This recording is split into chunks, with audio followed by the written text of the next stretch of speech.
Hello મિત્રો, આપણે જે કપાસ જોઈ રહ્યા છો તે ચેક કપાસ છે. તેની ફૂટ અને ગ્રીનરી તમે જોઈ શકો છો.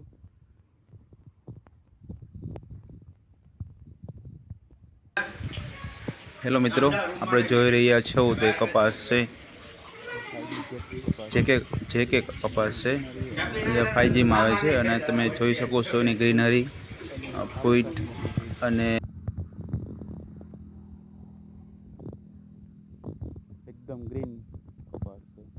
હાઇટમાં પણ સારું છે અને ફૂટ પણ નીચેથી છે.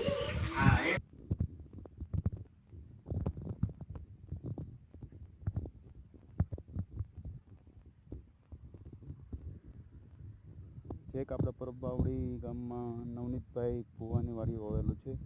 10 વીઘાનો ચેક જે 5G આવે છે તે. આમાં ચૂસિયા જીવાત બહુ ઓછી છે, તમે જોઈ શકો છો અત્યારે.